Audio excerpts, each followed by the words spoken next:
On the issue of corruption, on pages 318 to 320, the IGG articulates the communication between the former managing director and a company called Simblight Limited, in which he was soliciting for bribe in between 2019 to 2022, which resulted to the former managing director awarding that particular company 28 contracts. He has no powers to award any contract to anybody, because there must be a contracts committee that undertakes such kind of procedures and procurements. At the end of it, even if there's a contracts committee, and I have the power to influence the contracts committee, and there is confirmation that I have been in touch with this person discussing contracts and asking for money.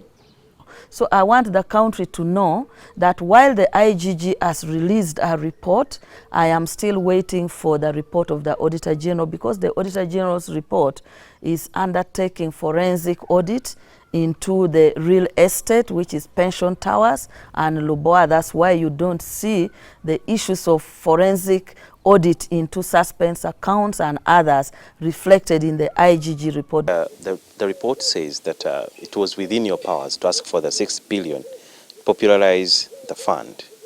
Some people think you are trying to take a big share or a big bite from the fund. Those who understand the need for scaling up the expansion, and those were issues contained in the petitions of the workers, and they were raising fundamental issues of circumstances where they as workers have gone to the factories and found complaints of non-registration. My projection, as already from December to now, we have increased collection by 21% because of scaling up compliance and expansion and going to the field. The report was recommending that the former boss should pay 4.4 billion shillings that was paid out to the staff that was going under early retirement.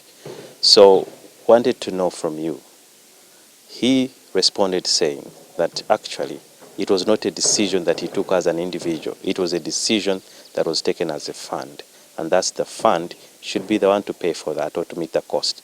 What do you make of that? The time I advise that instead of exiting these people, let them stay to be absorbed in the department.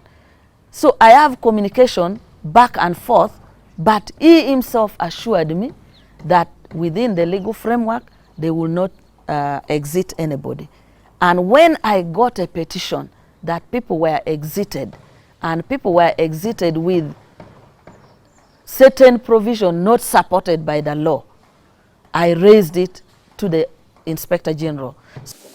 Do you believe, as the report also indicates, that during the time of Richard Byarugaba, the fund has grown leaps and bounds during his very time?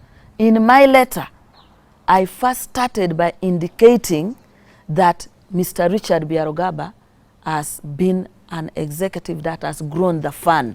If you look at my 20-page letter, that was my operative starting point, that I recognize as a minister that over the 12 years, he has grown the fund from 1.7 to 17 trillion.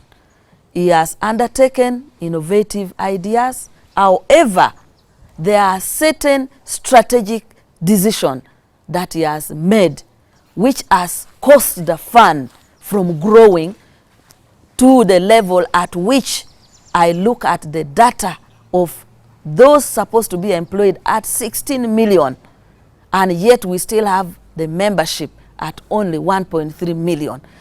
Would you work with Richard Byarugaba if he bounced back as the boss of NSSF? I am the one who appoints the MD. Or would you appoint him in that regard? No, I cannot appoint him now. No, I can't. Because the report, first of all, talks about him refunding over 5 billion. The undertones that would allege that actually there could be some henchmen within the regime that would want to make use of, stretch their long hand into the fund.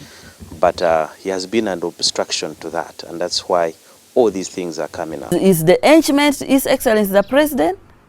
Because that is the basis of the investigation, a petition to His Excellency the President. People should accept as public officers that we are accountable to the public. When you hold an office of public, you are accountable and you should not want to escape scrutiny. The worry about this whole fund and why people are worried is that how safe are they at this very time that tomorrow they want to wake up and they find when their money is gone. I want to assure the public that this investigation was done to protect the fund, because there were very many petitions to the President and to myself. And if His Excellency the President and government did not care for the fund, we would have swept those under the carpet and proceeded. Does sometimes this state borrow from the same fund? The state does not borrow, but the state opens the bond market where NSSF has benefited, and that has increased workers' saving. And actually one of the worry I have is if tomorrow our oil materializes and government does not issue more bonds, what will happen to the interest rate for members? Is there any area within this very report where you're dissatisfied? The analysis would show to me that there is culpability and the conclusions does not meet the findings. Thank you so much for your time, Honorable. You're welcome.